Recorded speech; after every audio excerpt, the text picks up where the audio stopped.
Hello, welcome, and thank you for joining us for the webinar Wednesdays. I am Jennifer Green, and I will be your moderator for today's webinar. If you are joining us via online, you can listen in directly through your computer speakers. And if you are joining us from a phone number that Zoom has provided, your line has been muted to minimize background noise. For those of you online, please note that there will be a link in the chat with all of the Dropbox folder participant files for today. And in addition, you can see the handouts for today as well. If you have any questions at any point during today's webinar, you can add in. Hello, Ms. Camacho? Yes. Oh, can we mute one of Anita? I'm in a webinar now. Thank you. All right. And so if you're having any direct issues during today's call, you can reach out to our tech support who is on the line, and they will be able to assist you. You can add in questions throughout today's presentation. We have a Q&A session at the end of today, and we will answer all of the panelists' questions. And today's PowerPoint, I've mentioned, should be available in the Dropbox folder for you if you would like to access that. And when you exit the webinar today, we value your feedback and have an evaluation. So we ask that you take the time to fill it out. We do review this and take this input for future webinar Wednesday offerings. All right. As I mentioned, my name is Jennifer Green, and I am the Senior Manager of Membership and Events for the National Family Support Network. And I'm glad to be here with our panel today.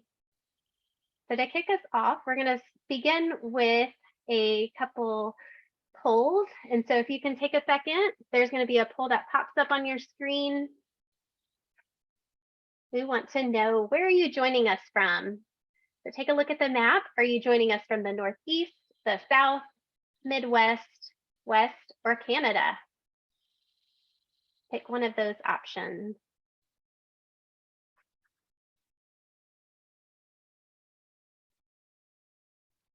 Maybe just a second to fill that out.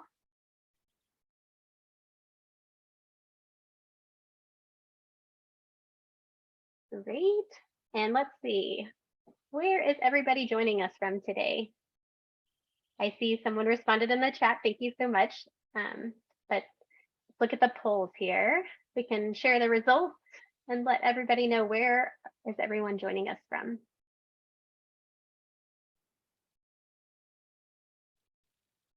All right. Thank you so much. I see Northeast, lots of Northeastern. All right. And if our tech support, can you see the results? Thank you. All right, so we have 38% of you from the Northeast. We have a quarter of you from the South, which is where I am. Hello from my neighbors. We have another quarter from the Midwest, and just about 13% from the West. No Canadians today. So we're looking at our United States audience, and we'll launch our next poll, the second poll here, and take a second to fill out the results here. And this next question on the screen, you can see, is, what is your affiliation? Are you a family support program, a network, a government, a private funder, or other? And if you do select that last option there, put it in the chat. What other affiliation are you joining us as? Just a couple seconds, fill that out. Thanks so much.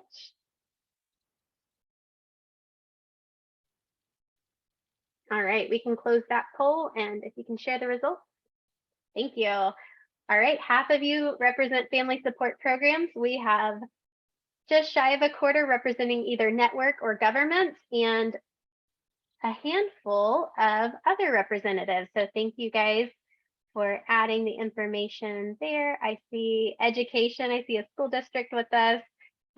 Welcome from the National Fatherhood Initiative. Glad to see you with us today. And all right. Great. And let's launch our last poll here. One more quick poll.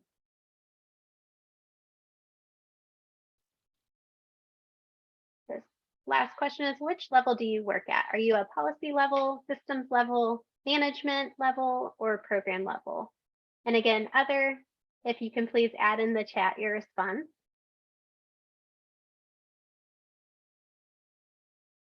Thanks so much. All right, we can close the poll there. Perfect. All right, so over half of you representing a program level. Great, glad to have you with us. And we have some policy level, a couple systems, and some management level. And thank you for answering in the chat there. I see we have as well as executive level and CPS, so Child Protective Services. Great. Well, I am so glad you are all joining us today. We have a rich group and we have a wonderful presentation today. So those of you who are with us, the National Family Support Network, over the last decade, the National Family Support Network has actually quadrupled in size to now have 39 member networks. That's 38 states and the District of Columbia that represent more than 3,000 family resource centers that serve more than 2 million people annually. And our newest members are Virginia, as well as North Carolina, who just joined us back in March and April of this year.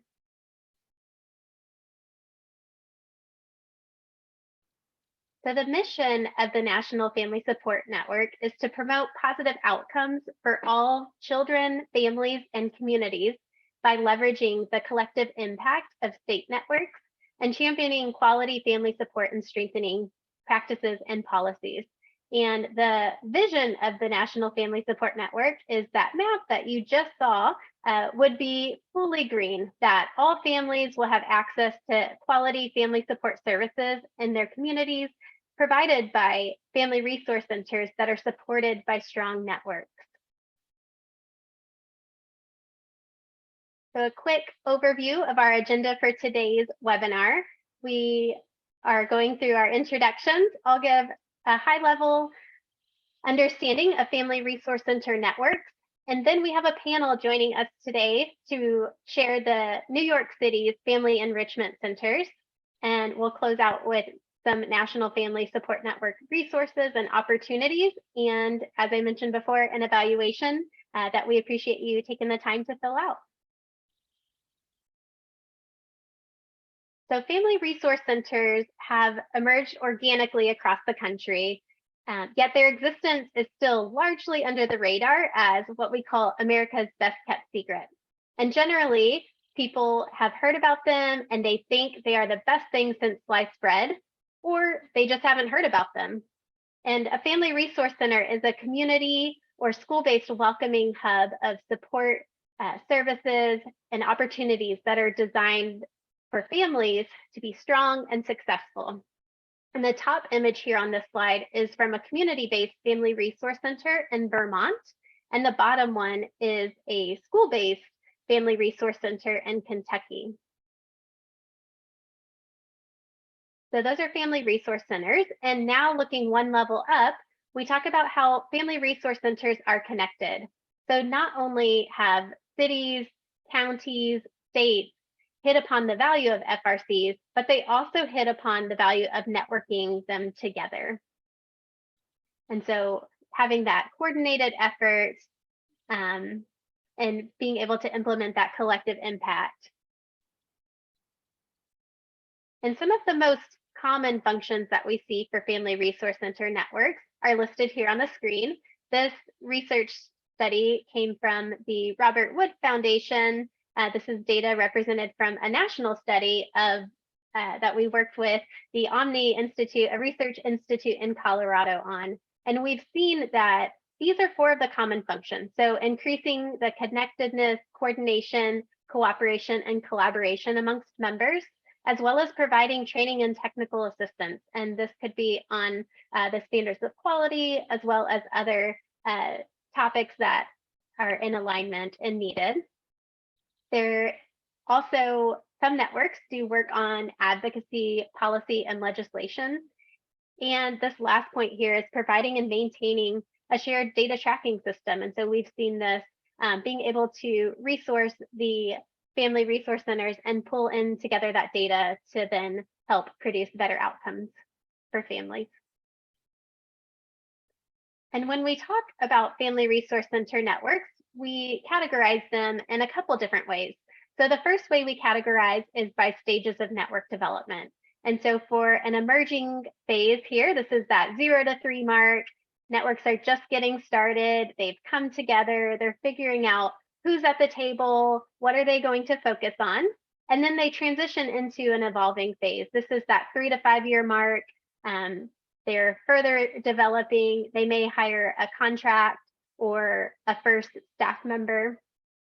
And the network has really begun to then form some more structure and capacity to do more. And then the established phase, we hit that 5 year mark. It's typically when you have staffing, there's a track record of activities for the network. And an interesting characteristic of these networks is that they have weathered crises and have really decided to stick together. They've weathered some storms. And then the other way that we categorize family resource center networks are by types of networks. So volunteer coordinated networks are led by FRC directors. They come together to do this work. They wear this hat in addition to the many hats they wear as a family resource center director. And generally, so they have no paid network staff. And some examples of this is New Hampshire as well as West Virginia. And New Hampshire has actually just transitioned to a funder, so they're in a transition phase, which is the goal, that the networks can have the capacity to bring staff on. Another type of coordination is a funder coordinated. So this is led by either a public department or foundation, and they both fund and also convene the centers. And a couple examples of that is New York as well as Nevada. And then the last categorization is independent nonprofit. So this is a it's an independent nonprofit organization that's really functioning as sort of a membership alliance, and members pay dues. These networks also could additionally raise funds and distribute those funds, which would be an intermediary description or not. And so we have Colorado as well as Maryland that represent those types of networks. All right. Well, I have laid the groundwork for the background and context for today's conversation, and I am so excited to announce and pass the virtual mic over to Dale Joseph she's the Associate Commissioner with the New York City Administration for Children's Services, and Crystal Young Scott, who is the Director of the New York City Family Enrichment Centers that works alongside Dale. We have Alita Camacho, who is the Director of the Circle of Dreams Family Enrichment Center, and Norma Bucio, who is the parent participant. She's a board member, and I'm so excited for you to hear her story and learn more. So without further ado, I will pass over to our presenters. Thank you so much, Jennifer. It's a pleasure to be here with all of you today, and I want to thank Andrew especially for inviting us to participate in this webinar. I know that it takes a lot to get these webinars off the ground, and we're really excited to be here and to work with all of you and to learn as much as we can about what's happening across the country. So as one of the largest child welfare agencies, and you can advance, yeah, thank you. So as one of the largest child welfare agencies in the country with a pretty large and important mission, like all of you, we take this work quite seriously. And because we touch people's lives, children's lives, we really think there's nothing more important than coming up with creative and innovative ways to strengthen communities and to strengthen families while we do our work. So just to give you a sense of scale and the areas that we touch, there are a few areas that I want to just highlight. The first one is prevention. We have a cadre of wonderful providers that serve about 17,000 children currently. Our child protection professionals, which are internal, serve about 9,500 children. And there are about 7,000 young people in our foster care system. And in juvenile justice, we have about 200 youth that are currently served. And finally, across the city, we're responsible for administering 48,000 child care vouchers. So it's a pretty huge system, and we are continuing to evolve and do our work in respectful and ways that support families and children. All right, so we can go to the next slide. So the division of child and family well-being, it's actually the newest division within the agency, and it specifically is focused on creating innovative and what we consider upstream approaches that are locally based, that really are rooted in the community, have a spirit of community organizing attached to them, and that rely heavily on our community partners. Also, we ultimately, at the end of all of this, our goal is to narrow the doorway into the child welfare system. Okay, and next slide. Yep. So what are some of the initiatives that we focus on within this division? So the first one I think is really important, and really it's a primary prevention strategy in and of itself. And it's our child care voucher program, which really helps to afford families the opportunity for their children to thrive and engage at a very early stage with early childhood resources.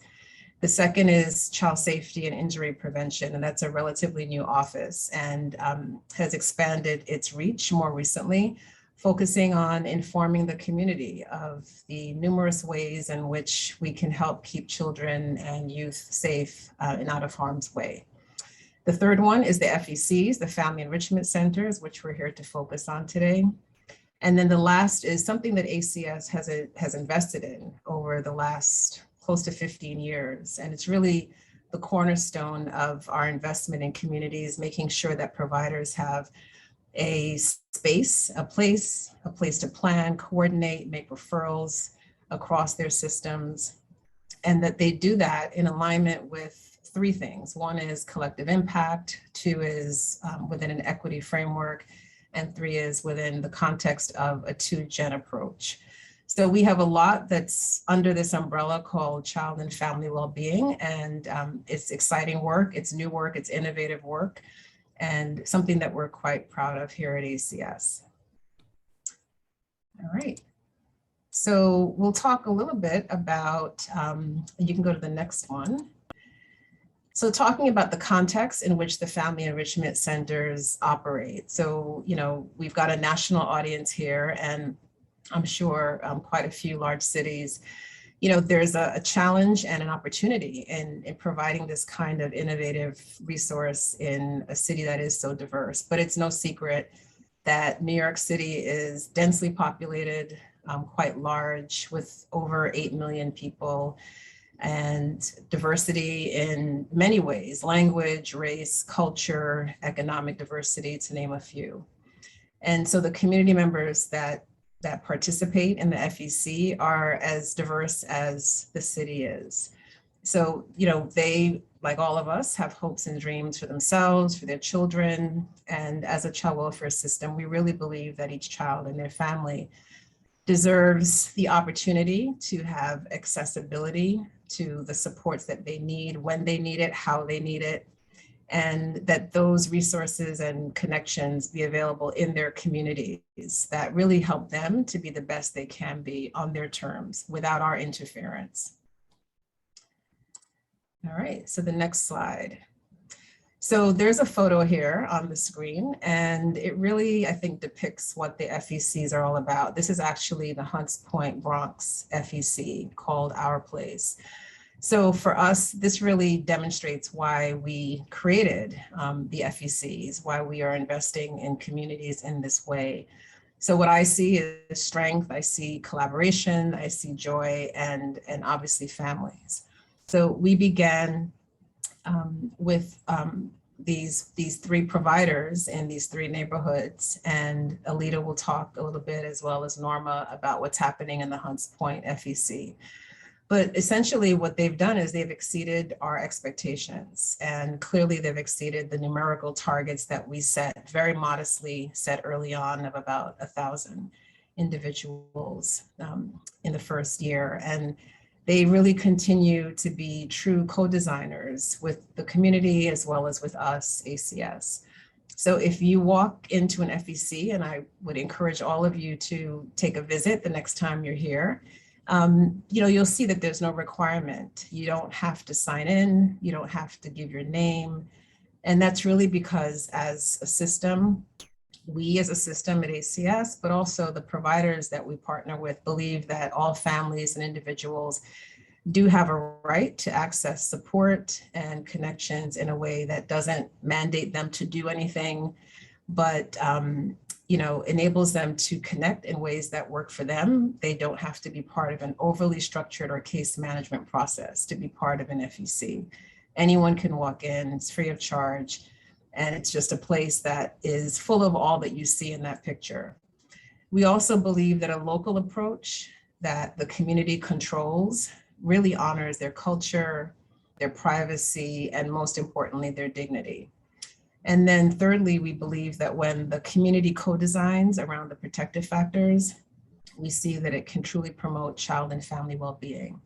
And so the next slide really talks about the protective factors. And that's one of the three goals that we focus on, right? The first goal really is strengthening the protective factors. The second is building community connections and leadership capacity. And you'll hear Norma talk about that and the role that she's played as a leader. And then also strengthening family well-being and really helping to create stability in families where perhaps trauma has been part of the situation.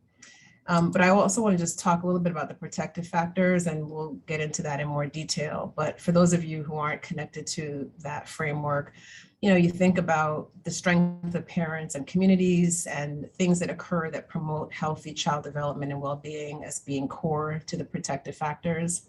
We also think about them in the context of things like social connections. And as a parent, we all know that life is stressful, and when there's not that network around a family or a parent figure, that it can be very, very challenging. And so the goal of the FEC really is to provide that source of support, and the FECs are doing that in a wonderful way. So the next slide. So just a little bit of background in terms of how we got here. So with support from Casey Family Programs, about 18 months of research and design to really decide what was the right mix in terms of this model. And so we took a jurisdictional scan and probably visited some of your centers across the country and got the best ideas that we could. Put out an RFP, 3 agencies were selected. The funding is 100% tax levy, and the contracts are 9 years in duration. Okay, so the next slide is, so essentially, we thought that it was important to share with you what we've learned and what we continue to learn in terms of the FECs. And so, you think about the fifth bullet, which I think is the most important, and taking a look at the protective factors. Again, the protective factors really are the cornerstone of the model. And, families reporting that, and individuals reporting that their scores have gone up in terms of family functioning, how they connect to each other, and nurturing an attachment with their children, social supports, and really having a positive outlook on life. And we all know that that's probably the most important aspect in terms of resiliency and creating that sense of safety in terms of family connectivity. So that's really kind of in a nutshell what we learned from this process, that the FECs are starting to make an impact. It's still early. The initial 3 FECs have now been in operation for about 4 years, going on 5 years, and have done a tremendous job in creating community, kind of creating a community within a community, And so for that, we are extremely excited and hopeful for the next phase of our work. And so I will now turn it over to Crystal to talk about the next phase of the work and where we're headed. Thanks, Dale. So let's take a look at the timeline to see where we are, where we started. As Dale mentioned about the 3 demonstration sites that launched in 2017, 2018, there was 2 in the Bronx and 1 in Brooklyn for a 3-year contract. And during this time, the sites were opened, staff was hired, soft launches were initiated to bring community members into the space. In 2020, 2019, 2020, Youth Studies, Inc. established an evaluation. And also we had to extend the contract for 1 year so the evaluation can be completed during this time. Dale mentioned the evaluation earlier, and another RFP was issued where for additional 9 years, the same family enrichment centers, the same 3 contractors won the award, and they're in business for 9 more years. So that's very exciting. In 2021, a citywide expansion was announced by Mayor de Blasio to expand the family enrichment centers from 3 sites to 30 sites. So an additional 27 sites are being developed. So an RFP was released, and these additional sites will be connected to the mayor's task force on racial inclusion and equity, which is known as TREE. These were some of the hardest hit neighborhoods during the pandemic. So we know that family enrichment centers can support these neighborhoods, support communities as they're still recovering from the pandemic. An RFP was released in the fall of 2021, and it was open to all community-based nonprofit organizations, including small grassroots organizations. We wanted them to have an opportunity to compete for this request for proposals. So in 2022, 9 sites were awarded, and this is where we are this year. Next year, a second expansion of 9 new sites will be awarded. And in 2024, an expansion, a third expansion of 9 sites will be awarded. Next slide. So this map that you see on the calendar is showing you the current and awarded centers. So a total of 12 centers will be open throughout the 5 boroughs. And each borough is like a city in itself. So for instance, in the Bronx, there are 4 community districts that are serviced, community districts 1, 2, 4, and 9, that have a combined population of over 351,000 individuals. So we know there's no way that 4 family enrichment centers can possibly service 350 individuals, 50,000 individuals. But with the help of their partners, with community-based organizations, with nonprofits, with city and state providers, and even federal providers, we're able to offer support to families and communities. Next slide. So here are the locations and names of the new 9 Family Enrichment Center locations. We see we have 2 in the Bronx, 2 in Manhattan, 2 in Queens, 2 in Brooklyn, and 1 in Staten Island. Out of the 9 providers, 6 are small nonprofit grassroots organizations, and they are so excited to work alongside us. They have never had an opportunity to compete for such a large proposal. So they're very excited and anxious to get started to set up a family enrichment center in their community. And then we have 3 traditional social service agencies, and they too are excited to win the award and to work alongside us to stand up this new model. Next slide. So as we go about expanding, we had to make some enhancements to the awards. So listening to the community, listening to the staff, they always asked for more staff. They didn't like when the Family Enrichment Center was closed because they had to attend meetings. Pre-COVID, we attended in person. So that led to an increase from $450,000 to $550,000 for the year. This increased staff went from 3 to 4 staff members to 4 to 5 staff members to provide support to the community. We also included a part-time quality assurance or quality improvement personnel to assist with the offerings to make sure they stood true to the model, that model fidelity was kept, and this will also help to fuel the evaluation that will come later on throughout the contract years. The parent or community leader stipend was increased from $7,000 to a minimum of $10,000 per year. And we also have an emphasis on equity as a core value. So we're building an equity framework that's not only looking at racial, but gender and LGBTQ AI individuals, where they can visit the family enrichment centers and be their full self and participate without any discrimination or feel any backlash for being who they are. So during startup, we know that we look to the 3 current family enrichment centers as the model. We look to them as the blueprint to success. How do we start up 9 new centers? What do we look at for as planning? We know that there was some pre-startup in phase 1. Budgets have to be exacted and proposed. Contracts had to be executed. Job descriptions for the director is developed and approved.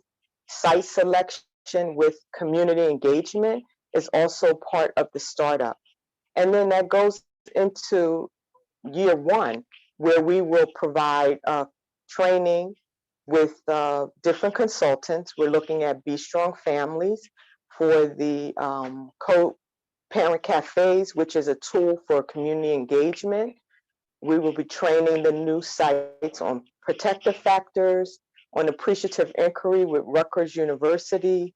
We're looking into building out the equity framework, and we're using consultants for that also.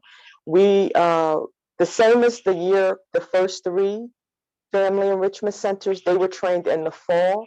We're going to do the same training in the fall when most staff will be hired, and then thinking about another training in the spring for those who may have been hired later on.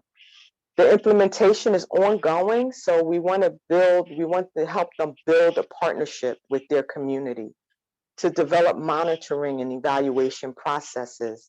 And how do we, what does it entail for quality assurance and improvement to make sure that the model fidelity stays true?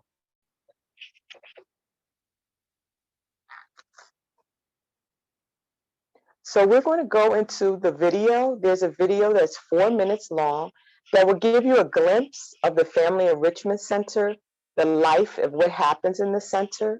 And after the video, Ms. Camacho from the Circle of Dreams Family Enrichment Center in the Bronx will speak about operations, community engagement, and co-design.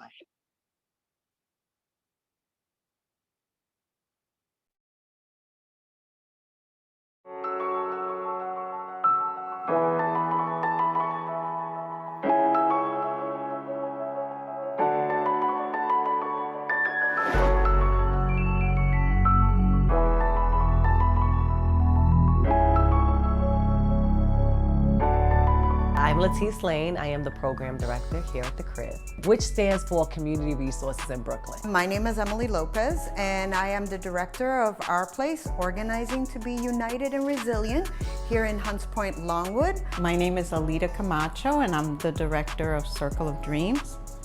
Here, we consider the community members to be the experts.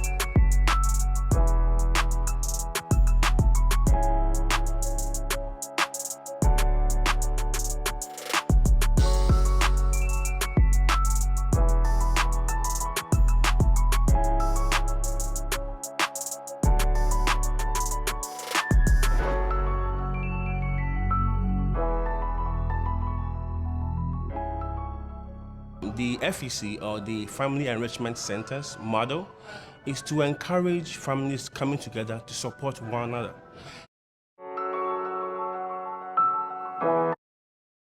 We are all strong together, then now we have a better community. In this place, we have the opportunity to share it with family, with our kids, and that's why I love the place, because it's so comfortable. We feel here like a home. So this is Miss Millie's closet. Miss Millie, who is a community member, she's been in the community for many years, and she is a community leader, came in and she's like, I'm gonna take over this closet. And she was picking up the donations from people around the community, and then the community would come in and take whatever they needed. Well, I was a poor child, and I know what was to go to school with little socks and sneakers, and it breaks my heart when I see children like that today. There's no necessity for anyone to have a child out in the cold. And if I could help those situations, I'm more than available to help them.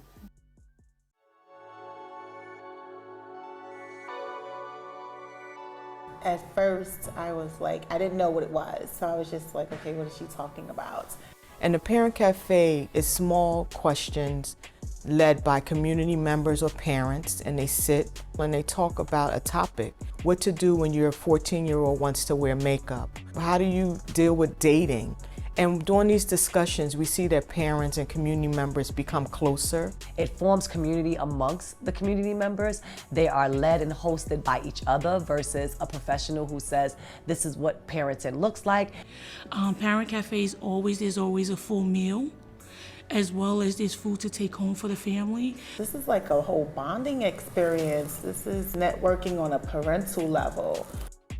During COVID, we saw a need for food distribution, for clothing, for medical, for personal hygiene, that those are things that were missed. So the Family Enrichment Centers have really reached out to the community. It's like the space is magic.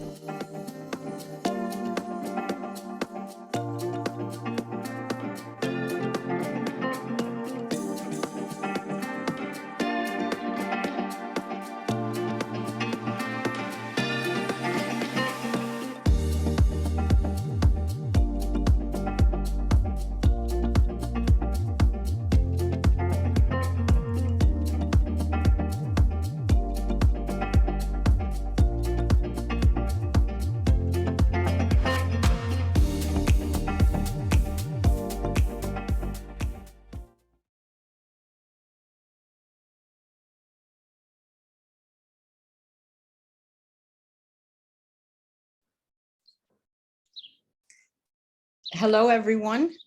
I'm so happy to bring you along during my presentation as I share so many lessons that we have learned together with our community. So before sharing the lessons learned, I would like to mention the CRIB, which stands for the Community Resource in Brooklyn. It is one of the 3 New York City Family Enrichment Center, the FEC, serving the East New York, and Our Place, organizing to be united and resilient, serving the Hunts Point and the Longwood community. The Circle of Dreams serves the Highbridge community. We all opened our doors in 2017, serving 41,000 members of the community in 2 years. And when we started, I tell you, we didn't think we were going to reach that much. I will share the lessons learned, but only from the perspective of the Circle of Dream.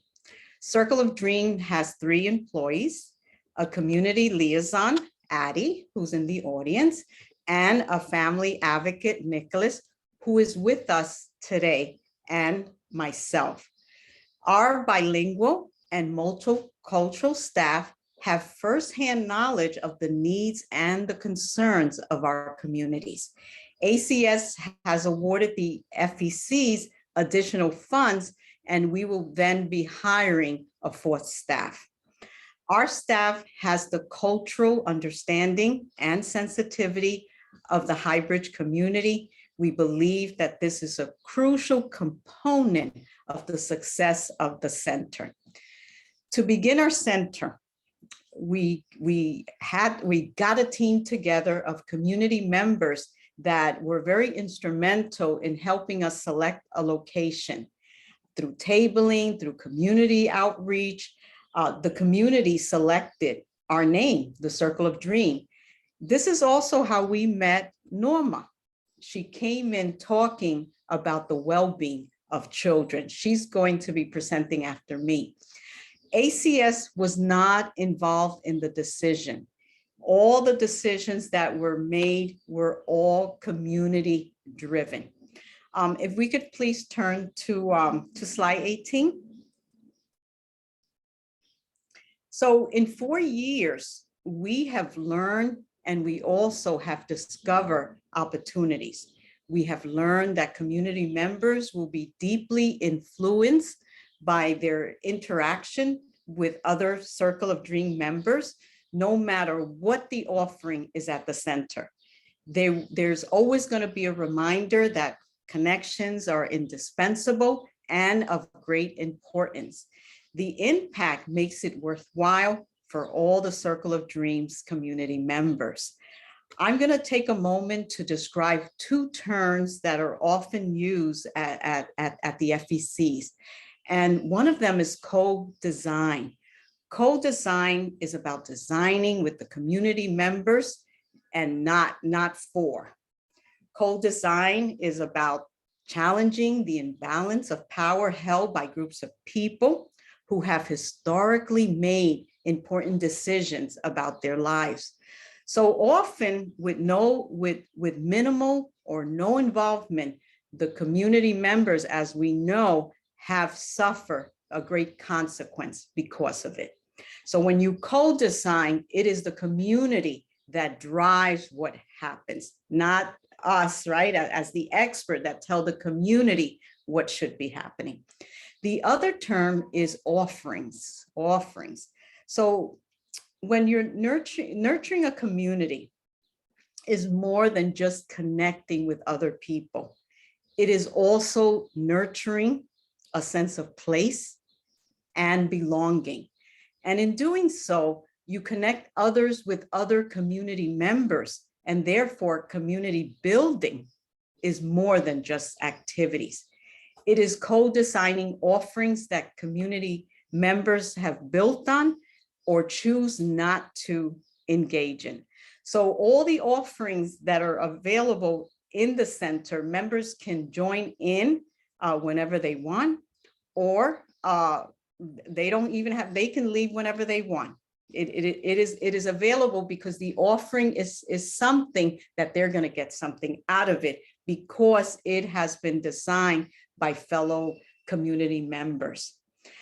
So we could see here in this slide that the pandemic did not stop us at all. Although no one expected the pandemic, these stories of inspirational serves as a great reminder of how we navigated together.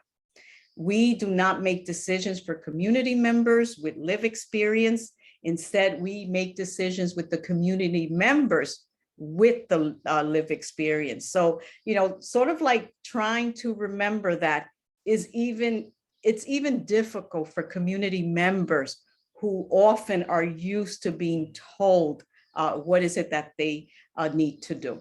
So in the first picture, for example, you know, we're facing clothing insecurities in our communities. And as a result, the center receives daily donation from community members that are involved with the Circle of Dreams.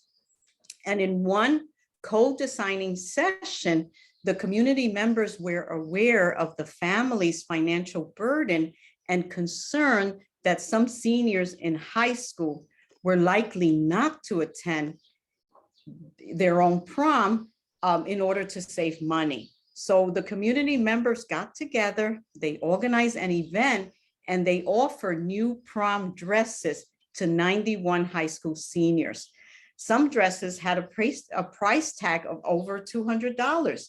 So we saw how community members pull resource even when they themselves were struggling. So here's an example of how community members create an offering that they knew would benefit their own community. So also, no, stay with the same picture. I'm gonna give another example. Thank you. So also, when we look at the picture of the family, you know, they drew together. We saw that there's no secret reset button when families feel stress and they feel overstretched. So we embrace using the Zoom platform to stay connected. Community members continue to engage in art healing classes, but they did it in a virtual space. It allowed families to tell their post-pandemic story by considering how they change over the last 2 years. So one of the things that we learned was to embrace the online platform to stay connected. And I'm going to talk about it briefly at the end. By doing so, we built collective healing and growth by meeting the community members where they were at. And in this case, they were at home. So the lessons learned was, don't speak for families and say that families have difficulties using technology. One of the things that you will find is that they are more sophisticated than all of us, but they just need a nudge here and there. So let's go to slide 20 and glance at 20 and 22. Let's go look at 22 because we're going to talk about the co-designing. The next one, please. Just because the AI. Okay, I'll just mention it. I don't. It's not 22. There we go. Okay. So slide 20 and 22. They showed you some of the pictures. They are connected. At Circle of Dream, co-designing is what we are about. It's challenging the imbalance of power of community members who are expert in their own lives by actively involving stakeholders as they are in this process. So there is no one size fit all approaches to this. Instead, the community decides how much they want to design an offering. It can be short term, it could be an event celebrating diversity, or a long-term offering, as Norma, our next speaker, will speak about. So here we're looking at the Appreciative Inquiry Framework, or AI, as it is called when we work with families. AI focuses on identifying and doing more of what already works, rather than looking for problems and then trying to fix them. So as you can see here, the Appreciative Inquiry has 4-step process. You know, we call it the 4 Ds. It has the discovery, it has the dream, it has the design, and it also has the delivery. So please take a moment to look at this slide before we move into slide 19.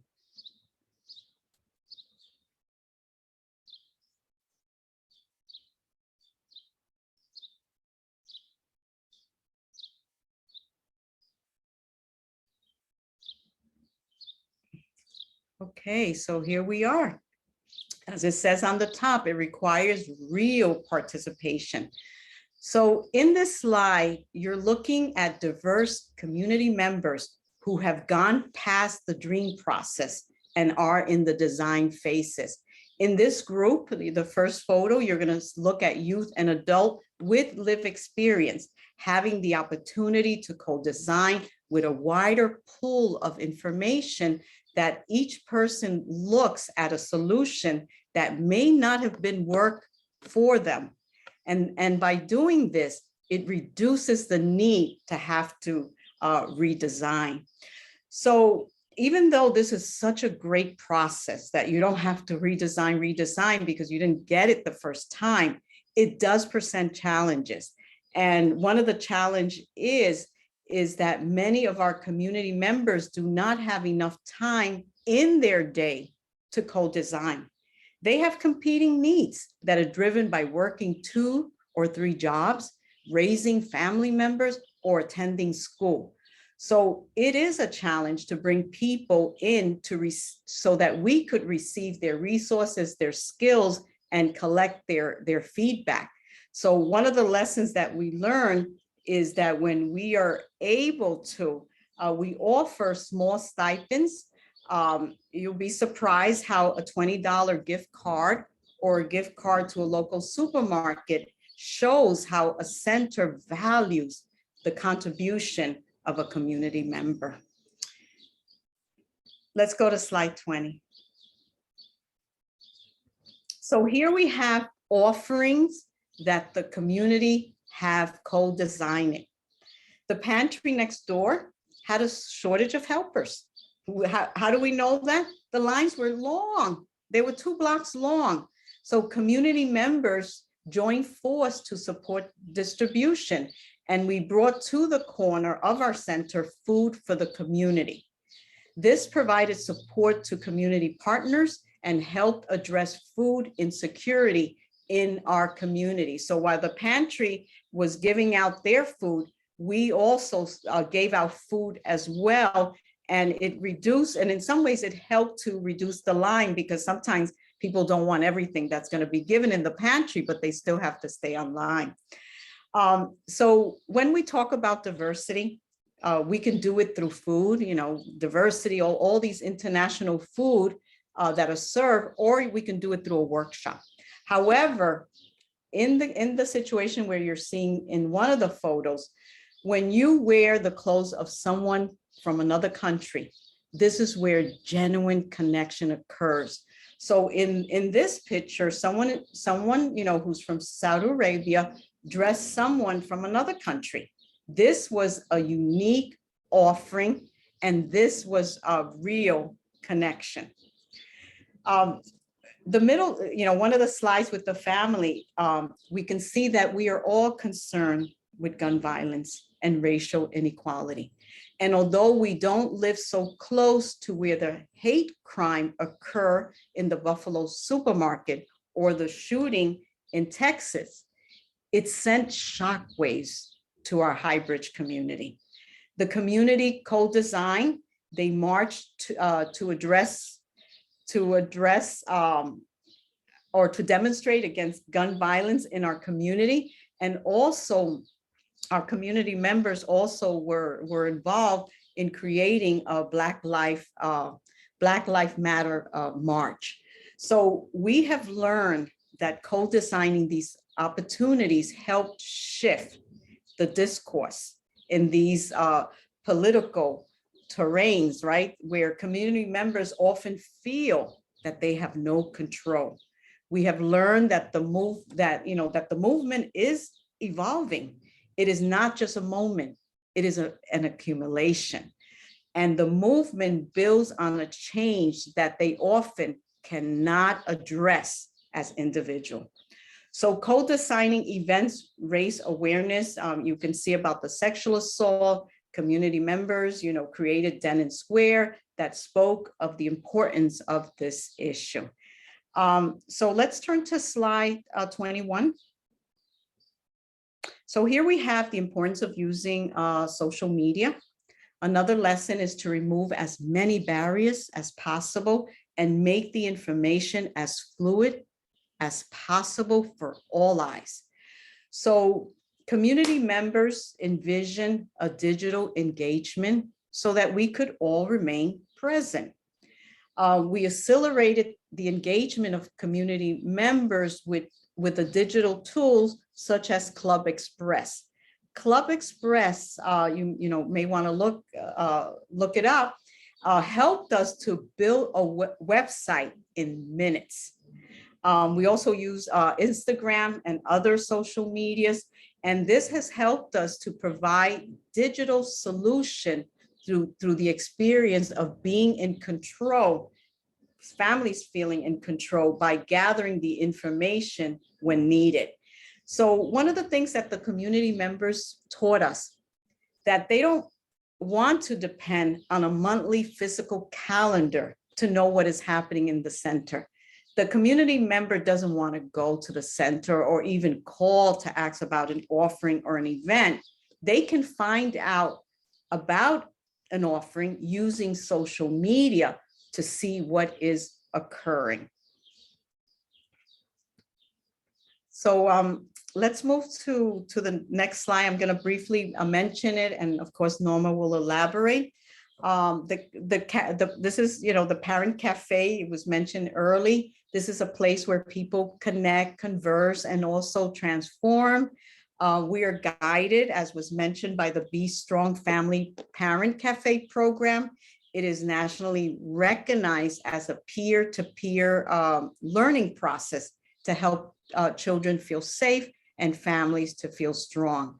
So at a cafe, parents and caretakers talk about the challenges and victories, and of course, community members also of living in the community, of raising a family, and they listen from the wealth of knowledge that is in the room. So our parent cafes, one of the things that we've learned is to be flexible. So we use different audience, different participants, so that they can be involved and also participate. So I'm just gonna get ready to conclude. One of the biggest lessons learned is that it is necessary to stay nimble and flexible, to turn everything into a learning opportunity, to co-design, and most importantly, work with the community member that you usually do not work with, because unexpected discoveries awaits you. So I'm turning it over to Norma. She is a mother, a wife, a daughter, and a Circle of Dreams community member who arrived at the center with a dream. Norma participates in the offering. Norma's co-create offering events. And now Norma is one of the board members of our agency of Bridge Builders. Norma?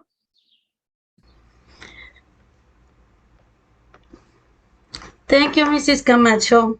And hi to everyone. Thank you for the invitation. How mentioned Mrs. Camacho, my name is Norma Bucio. I am mom, wife, housewife, and community member of Highbridge. The first time I met Circle of Dream was thanks to my friend and my neighborhood, Angelica Merino. That's the most important here. How is the person you can invite to another person, to their neighborhood, friend, your family, and make possible this kind of dreams. So I remember when I meet the circle, oh my God, I love the place, the space, the windows too big, a lot of light, and it's not finished, no finished painting, it's not a lot of furniture, but I love the place. My friend introduced me to Mrs. Camacho and Nadi and another workers, and really everyone's so nice. And I think, oh my God, this is a different kind of office, center, organization. It's really comfortable. Here make me feel like a person, not like a number. And I love that, because sometimes it's not feel so comfortable with that when that's happened. Well, so when I like the place a lot and I offered to be volunteer to the center, from there I was part of the first advisory committee to continue making the offerings Mrs. Camacho making. The first one I make is Cafeteando entre amigas. That means coffee with friends. Later, I'm nominated for be a part of the board. And really, I'm grateful with that. I appraise it. But I think the most representing me is community member, because thank you for that. I can understand more the needs, because of course I have the same needs. This is not only understand to how the community needs. It's more that is you need to work in how can make some change for that needs. As a family of parents, maybe here or have a good experience with ACS or other programs, but let's not forget that we are all human and we can make mistakes. Where's the difference? Is recognized to improve, and how what can I do that? Working together. And that's how I think this program worked really, really perfect, because that's how we can do a good team working together. I bring one mom to make another offering, and then the other mother bring another moms, and continue. And now we can share in this place when everyone feel so safe, so happy.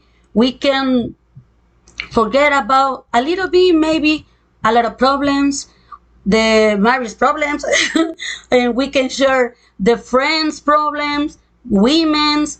And that's why these offerings, I feel so proud, because we can make, like Mrs. Camacho make a mention about, in the quarantine, in the most difficult moment with too stress, make the for example, pumpkins, like a contents, make the can summer virtual, of course, and we make a lot like a Women's Day, of course, to take care about us. So that's a little example how it's working this, and that's why really I trust a lot in this kind of programs, and I think it's necessary, a lot, because we have a lot of violence, we have a lot of guns, a lot of aggression. It's necessary we have a place when you can feel they give you hope, they give you, you can trust. It's not only bad things, because it's enough to have in my life, and then other to have to don't feel safe in one place. I'm so proud how the community is able to unite and connect when we something's positive. And really, I want to say thank to everyone to give me the support too, to trust, to believe. Circle of Dreams give me the opportunity to grow, to learn, to even receive a hug, maybe just a talk, and that's changed life. People like me, who someday or times feel like a fish in a hot sea, until find our way and keep fighting to move far away, make it better. That's why I believe it's necessary. More and more peaceful place when we feel safe. And that's why I believe it. And I'm so proud and so happy to be part of this. And I want to finish with this. The video make me a little cry. Really, I feel really so happy to see how the people can share together and make the difference. Thank you.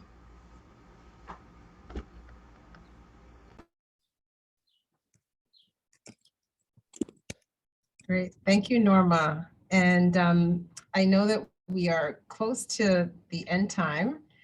We had one more slide, but I think we can kind of go through that really, really quickly. There is a question about father-specific resources in the chat.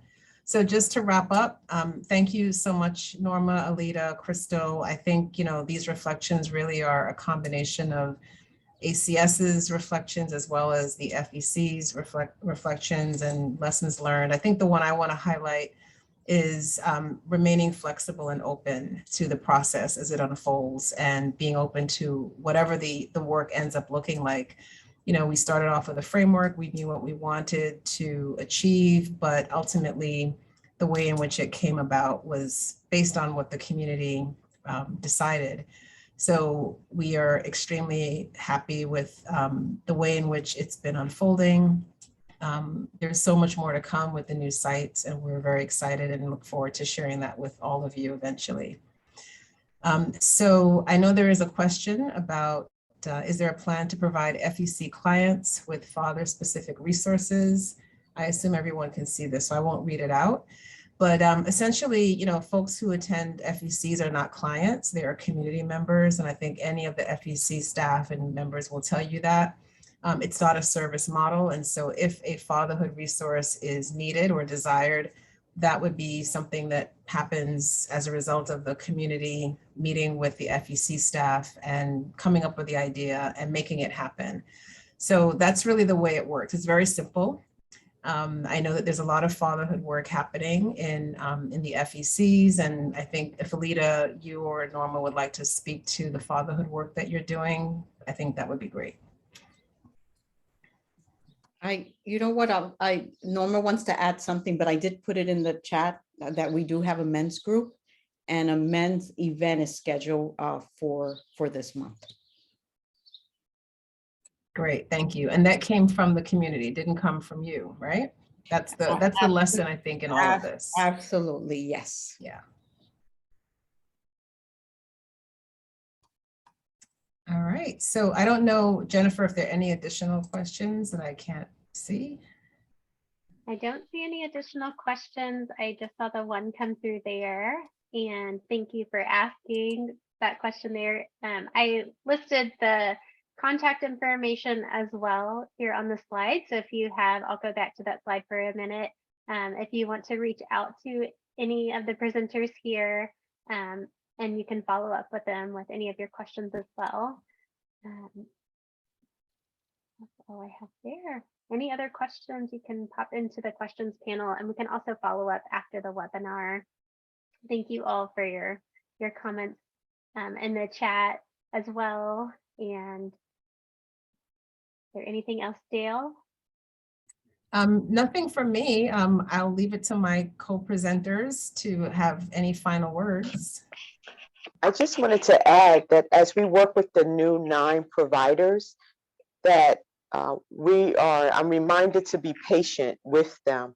And I remind them to be patient with the community as they bring on a new model, something that's new and transformative in their communities. So that's one lessons learned that I can say to pass forward is that we have to be patient with ourselves, with the community, and with the providers to get the best results. Thank you, Crystal. Alita or Norma, any other closing comments? No. Okay, I see head nods. Awesome. Well, I want to remind everybody as well, there will be an evaluation. It's a brief survey, and that will pop up at the close of the webinar. And we welcome your feedback. We will be sharing the results with all of the presenters here, and look forward to seeing your reflections and some potential next steps as you participated in today's webinar. Thank you all. Thank you, Alita and Crystal and Norma and Associate Commissioner Dale for being a part of this presentation and sharing your insights from New York City for other networks and other cities to then pick up and see what work has been done and how do they implement a phenomenal system in their communities as well. And so thank you for lending your insights, and thank you for sharing, Norma and Alita, at the community level. What does this look like? What were your reflections? And how can others learn from you as well? I want to close out with some resources to share with everybody.